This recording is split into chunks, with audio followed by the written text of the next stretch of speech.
welcome to the Indian writing in English. I am to deal with the play Nagmandala by Girish Karnad. Now, before we begin the play, before we begin the play at all, we have to get an understanding of the classical theatre of India. So let's have a critical study of the classical theatres of India. See, India has a dramatic tradition of its own, but it's difficult to fix up an exact date of its commencement in this ancient country. It did have a lot, it is said so that both the Greek drama and the Indian drama, they influenced each other, but the theory that Greek influence, or the theory of Greek influence on ancient Indian theatre, is however refuted. And it is generally accepted that the Indian theatre was entirely independent in its origins, in the ideas which governed it, and in its development. Like the Greek drama, which had its origins in fertility rites and frenzied worship of Dionysus, the classical Indian drama also originated from the folk theatre of the country. And you can see this evolution of this dramatic art right from the period of Rig Veda, which contains some dramatic dialogues. You also have references to Rama in the Ramayana and Mahabharata as well. Now, if we look at its origin, we'll have to start with the Natya Shastra. Now, Natya Shastra is the treatise on dramaturgy, which is said to belong to the 3rd century AD. Of course, it is even said that there has been clear proof of the existence of drama, say 5 or 6 centuries preceding it as well. And it is also believed that the classical Sanskrit drama had few noteworthy playwrights like Bhasa, Kalidasa, Bhavabhuti, Sudraka, Harsha, and so on. Thus, there was a continuous flow of Sanskrit drama for centuries, and all along it received royal patronage. But after Murari in the 9th century, a marked decline in the quality can be observed. The causes of this decline are actually many. It has a lot to do with the history of India, that is. The prominence was given more to Persian in Mughal regime, and therefore it had a negative impact on the Sanskrit literature in general and drama in particular. So that is one reason why the drama or there was a decline in the quality of drama after the 9th century. The Sanskrit stage meant for the class thus coming down, the popular theatre of the mass with well-known themes and that too in local languages went on growing it went on growing in quality and quantity. It even inherited many of the classical conventions like Sutradhara and Vidushaka, who appear under different names in different regional forms. Thus, the classical Sanskrit drama survived in some crystallized folk theatre forms like Ramalila, then Rasalila and Nautanki of North, Pavi of Gujarat, Tamasha of Maharashtra, then you have the Terukut of Tamil Nadu, which of course we Keralites also have a lot to do with that. Yakshagana of Karnataka, and so on. Now moving on to the modern theatre. The modern theatre movement, or since the 19th century, there has been a demand for plays in modern Indian languages, including translations, that is. Side by side, the educated class was fascinated by plays in English.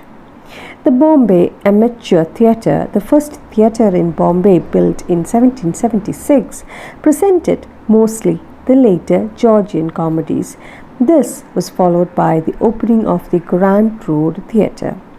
But the original plays in English written by Indians were not encouraged during these times, that is, the early theatres.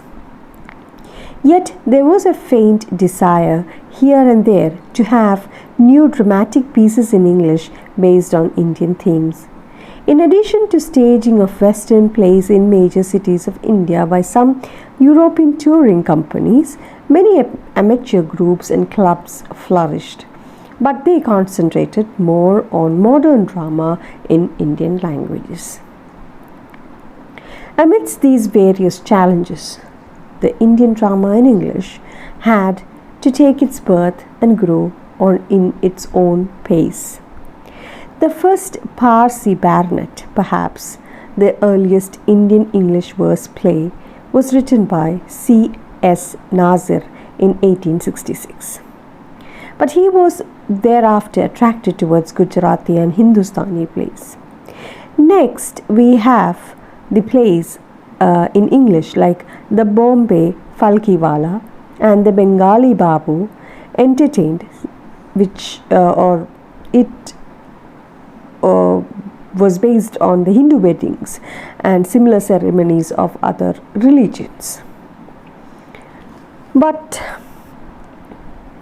in all such phases, the Indian drama in English could not face the challenge put forth by the plays in vernaculars such as Marathi, Bengali, etc.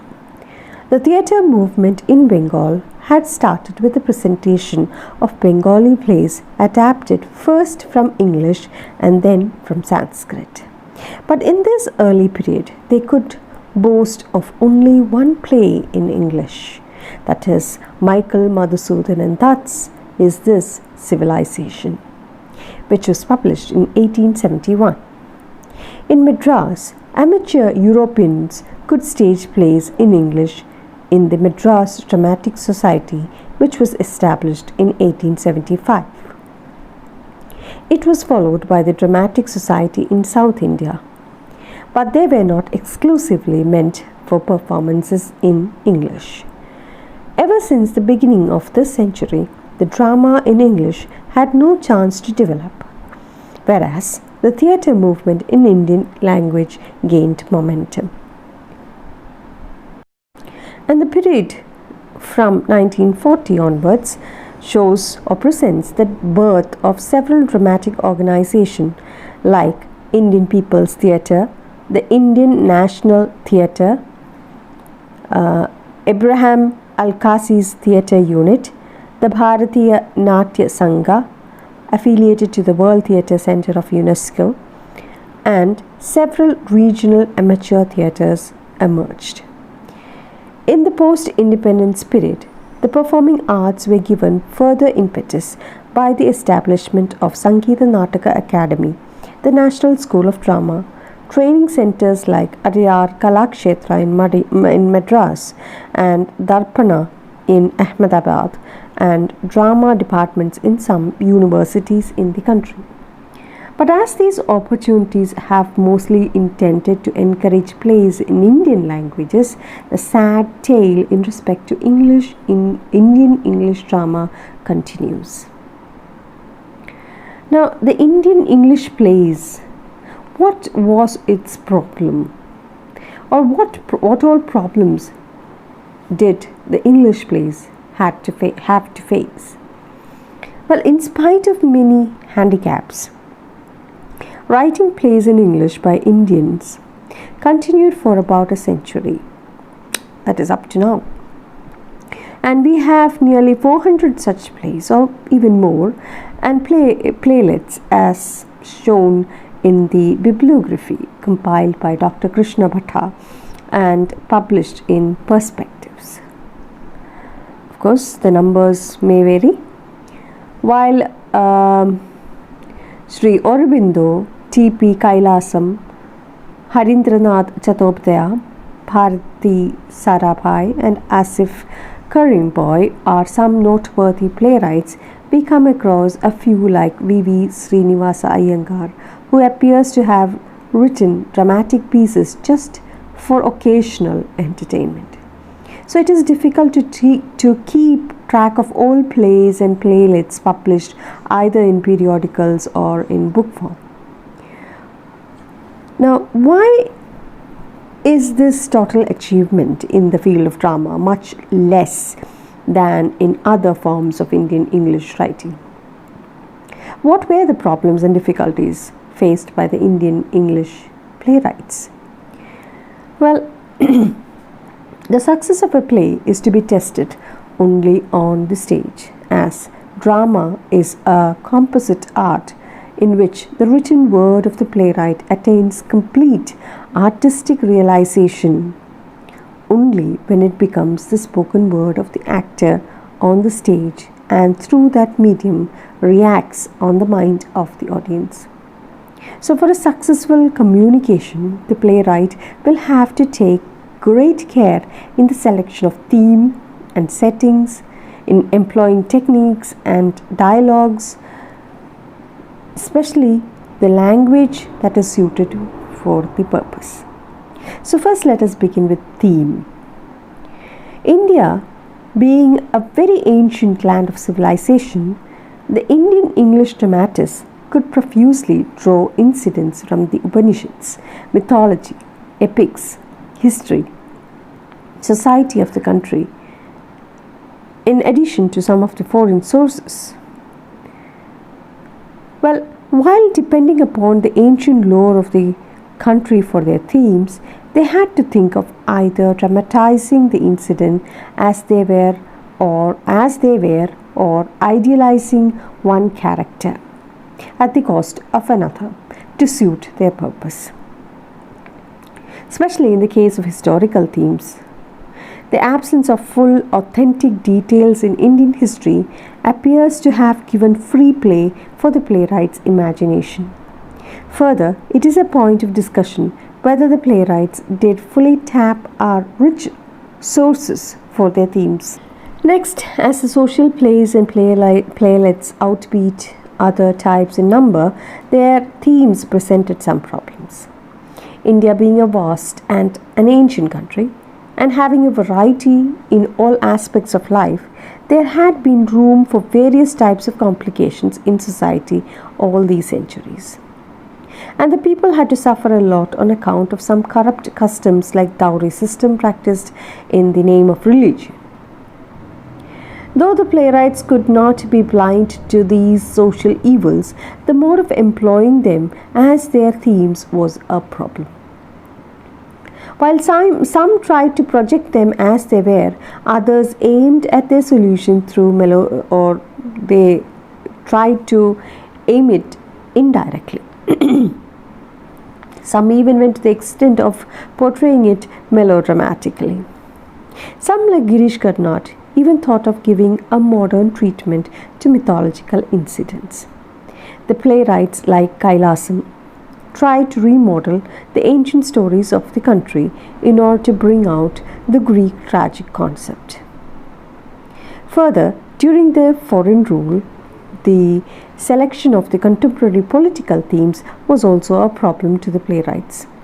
That is why we rarely come across plays that directly deals with people's fight for the independence of the country, or the playwrights had to resort to allegorical forms in such cases. Further, during the foreign rule, the selection of the contemporary political themes was also a problem to the playwrights. That is the reason why we rarely come across plays directly dealing with people's fight for independence of the country. The playwrights had to resort to allegorical forms in such cases. Some playwrights, desiring to have a predominant idea in the collection of their plays, had to face the problem of shaping them to suit their purpose and sewing them in one thread. For example, Sri Aurobindo tries to highlight the romantic impulse in his plays. Kailasam attempts at a quest for greatness in his epic characters. Some authors have used the drama form merely as a vehicle to carry their ideas and cared little for dramatic art. Another problem that the Indian writers in English faced was the playwright's model and techniques. Apart from the lack of opportunities to test his plays on living theatre, the Indian English playwright had to think of models and techniques to be followed in their work.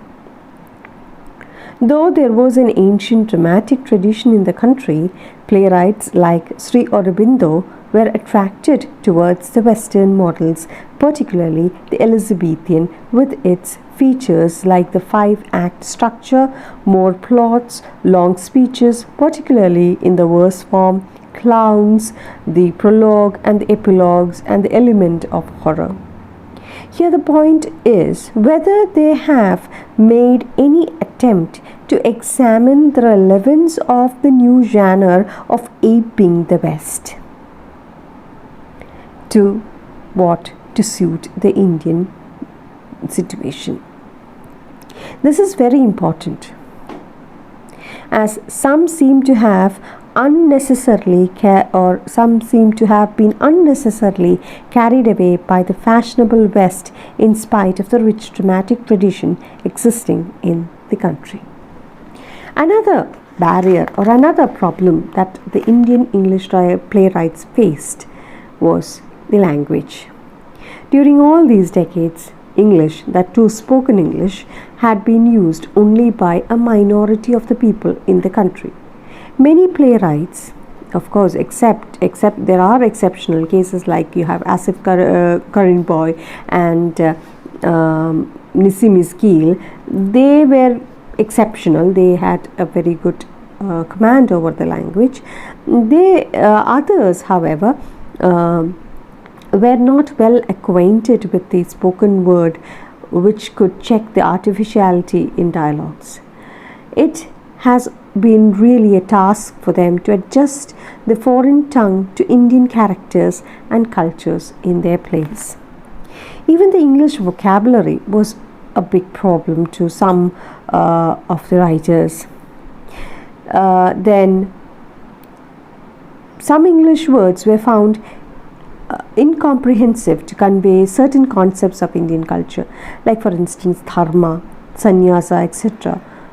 They found it quite difficult to express the accurate meaning of these Indian words and the Indian culture.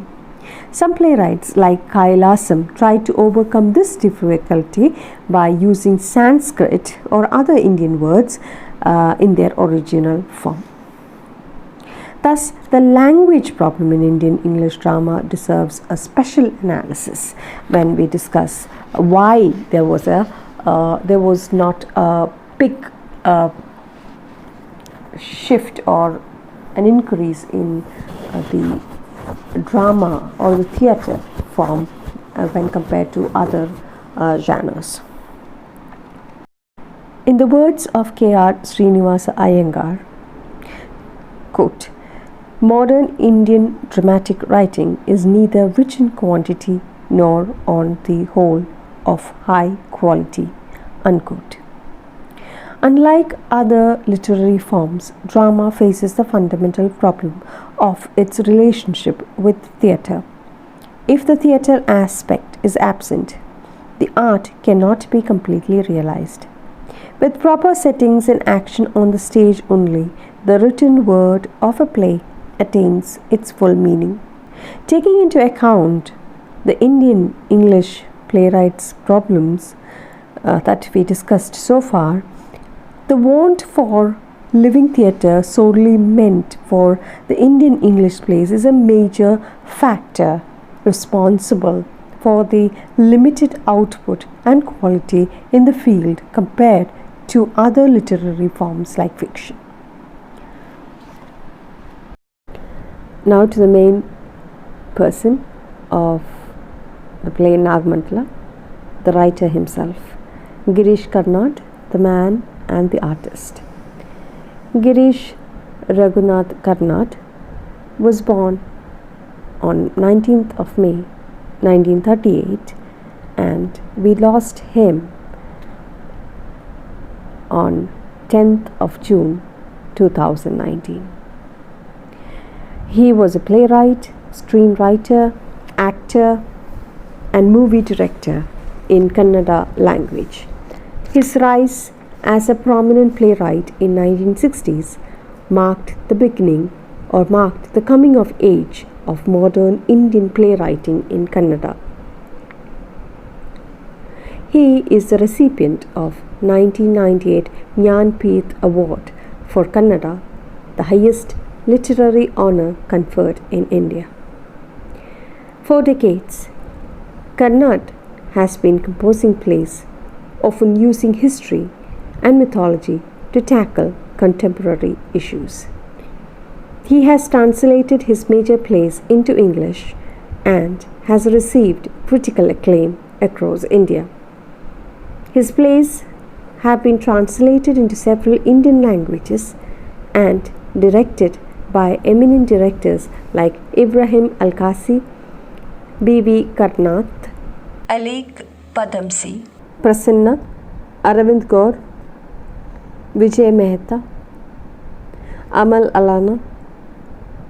Now, he is also active in the world of Indian cinema, working as an actor, a director and a screenwriter both in Hindi and Kannada cinema.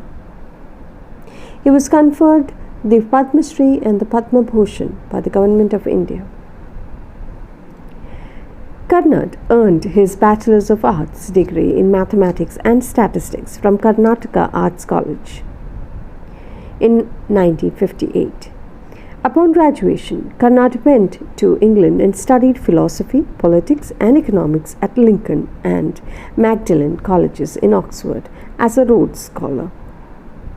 He earned his Master of Arts degree in 1963. After working with the Oxford University Press in Chennai for 7 years, he resigned to take to writing full-time. While in Chennai, he got involved with local amateur theatre, the Madras Players. During 1987-88, he was at the University of Chicago as a visiting professor and a Fulbright playwright in residence. And it was during this tenure at Chicago that Nagmandala was premiered. And this play was based on a folktale related to him by A.K. Ramanujan, and this brought him the Karnataka Sahitya Academy Award for the most creative work. His other plays include Yayati, which was published in 1961, and it is based on the story of King Yayati, one of the ancestors of Pandavas who was cursed into premature old age by his father-in-law Shukracharya, incensed by Yayati's infidelity. Yayati in turn asks his sons to sacrifice their youth for him, and one of them agrees.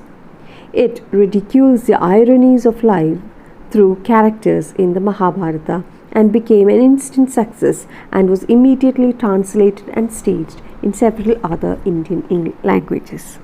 His next play was Tughlaq, and this is his most or best loved play. And it is about an idealist, 14th century Sultan of Delhi, Muhammad bin Tughlaq, and an allegory on Nehruvian era, which started with an ambitious idealism and ended up in disillusionment. This established Karnad as one of the most promising playwrights in the country. It was staged by the National School of Drama Repertory under the direction of Ibrahim Alkasi and was with the actor Manohar Singh playing the visionary king, who later becomes disillusioned and turns bitter amidst the historic Purana Killa in Delhi. It was later staged in London by the National School of Drama for the Festival of India in 1982. After that, we have the Hayavadana. Hayavadana was published in 1971 and was based on the theme drawn from the Transposed Heads that is a 1940 novella by Thomas Mann, which is originally found in the Katha Sarita Sagara, where he employs the folk theatre form of Yakshagana. Then we have Nagamandala. The theatre later the Guthrie Theatre, subsequently commissioned him to write the play Agni Matumale, The Fire and the Rain. Karnad made his acting as well as screenwriting debut in a Kannada movie Samskara, and which was based on a novel by U.R. Anandamurthy and was directed by Pattabhirama Reddy. This movie won the first President's Golden Lotus Award for Kannada cinema. In television, he played the role of Swami's father in the TV series Malgudi Days, which was based on R.K. Narayan's book.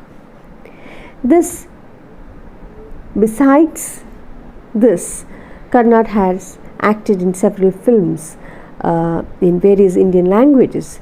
He acted in Telugu films, he has acted in Gujarati films, he has acted in Tamil films, Malayalam films, and so on. And the list is actually endless. Nagamandala, which is subtitled Play with a Cobra, is based on two oral tales from Karnataka, which Girish Karnad first heard several years ago from Professor A.K. Ramanujan. Karnad wrote Nagamandala during the year he spent at University of Chicago as visiting professor and Fulbright scholar in residence. He wrote the play originally in Kannada. Later, he translated it into English. In his introduction to the three plays, Karnad observes, quote, "These tales are narrated by women, normally the older women in the family, while children are being fed in the evenings in the kitchen or being put to bed. The other adults presented on these occasions are also women. Therefore, these tales, though directed at children, serve as a parallel system of communication among the women in the family." Unquote. Nagamandala is a play divided into prologue, Act 1, Act 2, and the later half of Act 2 acts as the epilogue.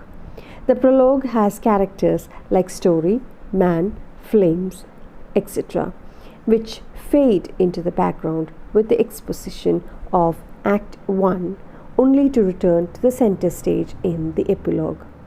In Nagamandala, Karnad weaves two Kannada folk tales together. The first one comments on the paradoxical nature of oral tales in general. They have an existence of their own, independent of the teller, and yet live only when they are passed on from one storyteller to another. Along with it is the story of Rani, who makes up the tales to fill the void in her life. Rani's predicaments poignantly reflects the human need to live by fictions and half-truths. Truth and fiction, history and illusion get linked in ironic ways in Nagamandala. The emerging issue is not just of truth and falsehood, but their desirability and relevance in the post-colonial space. Tales are an empowerment for Rani. In her days of sheer unhappiness and desolation, Rani weaves tales wherein she can transgress the restrictions of reality. The story of Rani, however, is not fixed and permanent. It gets formed through a constant dialogue with the story, a character in the prologue, which instructs Rani at highly crucial points. This problematizes the authorial voice. It also implies that the reader on listener is not given a story that pre-exists, but one that is born of creative cooperation. This further reinforces the possibility of interventions in narratives. Finally, Nagamandala virtually demonstrates the process by which narratives are brought to formal closure, because all of us share a deep need for intelligible ends. In the epilogue, when Rani finds love and acceptance from her husband and community, the story wants to leave. But the man stops her by saying there are too many loose ends. The story suggests that the man fills in some details, and in this way points to the very fundamental feature of all narratives. They are formed, they are modified, and mediated in the process of communication. The play calls for destroying all boundaries, including those between the author and the reader, as well as between the read text and the heard performance. It is crucial to take cognizance of these disruptions in narratives. Narratives form one of the systems that which we make sense of the world. The validity of narratives lies in its being mimetic, representing the state of life. Hence, narratives acquire a cultural authority and disseminating power. Karnad's treatment of the story of Rani questions such meanings, such fixed closures in narratives. Closures seal possibilities, and closed narratives become oppressive. Karnad praises the open end to show fissure and to facilitate an articulation of conflicts. Yet it must be admitted that closure is an aesthetic as well as psychological need. After the man raises his objection to the abrupt ending of the play, the story irons out the loose ends and brings to a satisfactory conclusion. The Cobra's life undergoes further modification, and the story heads towards a lived happily ever after ending. Once again, headaches are swept under the pillow. The postscripting doesn't give voice to all silences. What happens to Kurudava? But that's a different story. Kurudava's story, isn't it?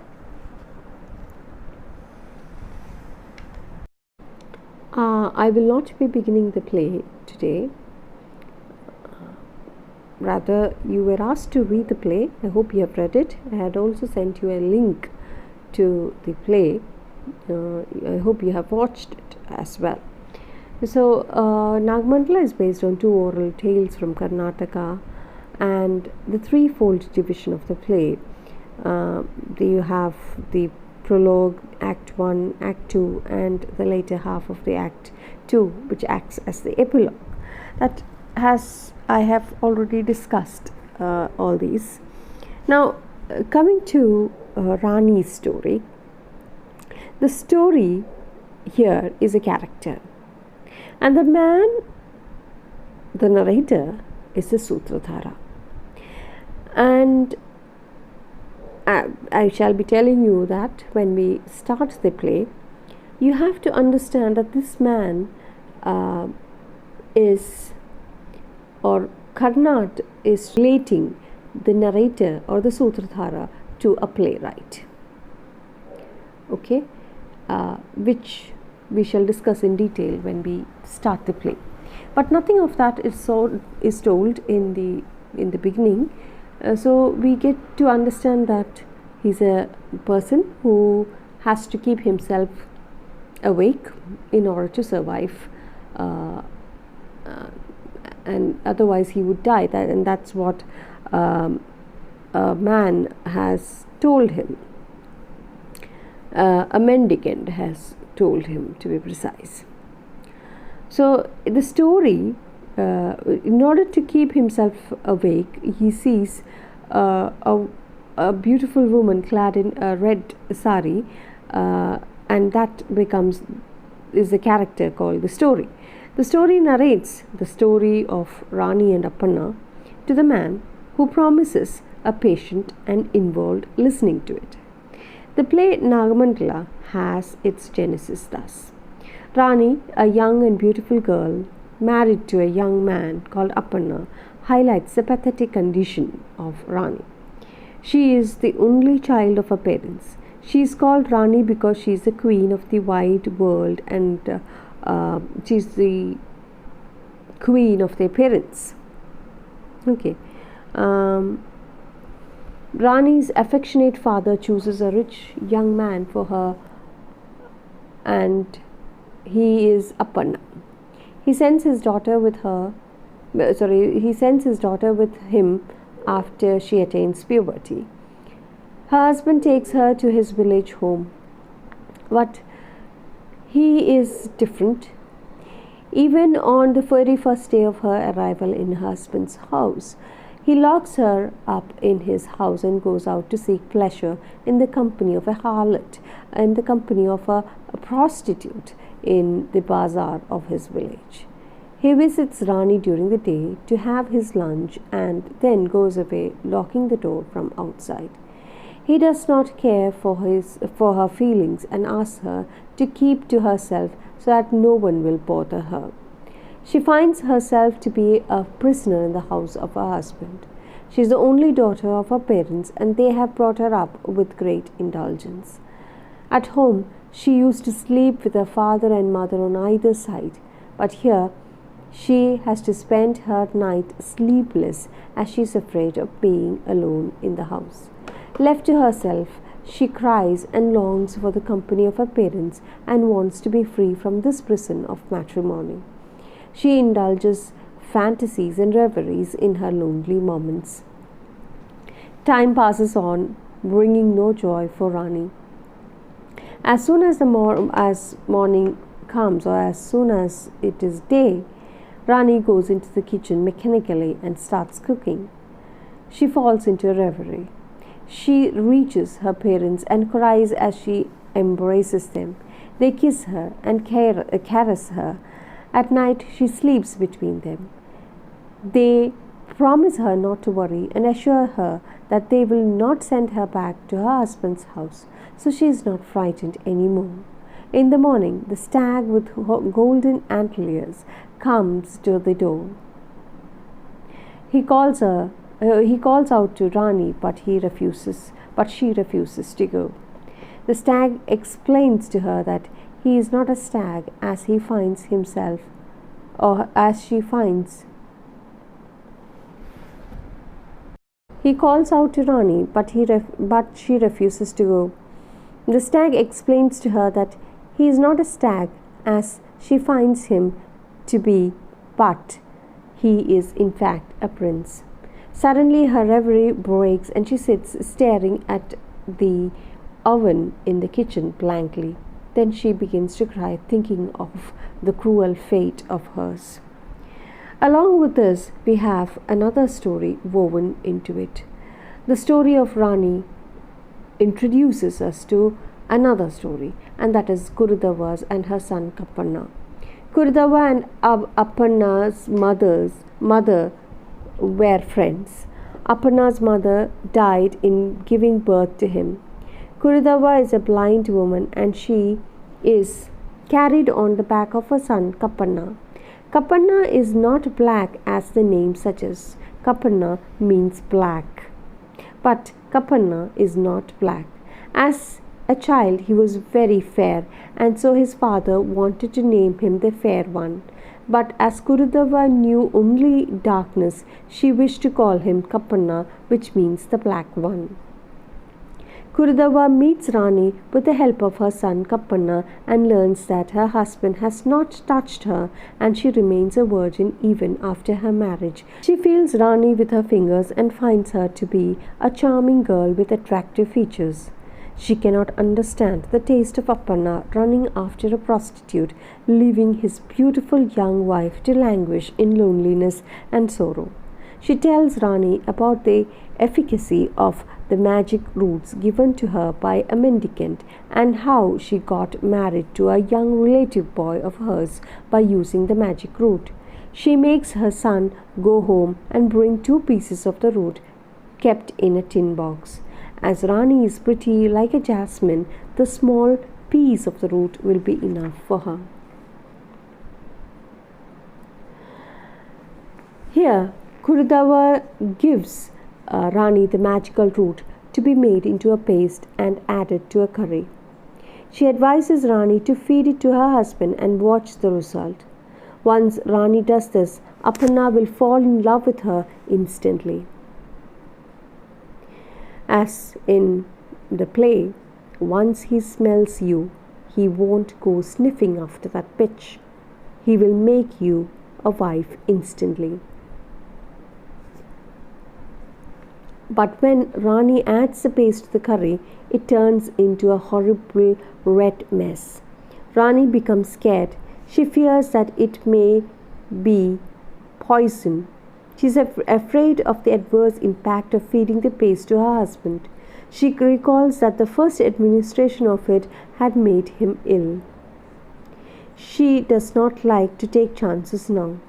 So she pours the paste into a ant hill near her house.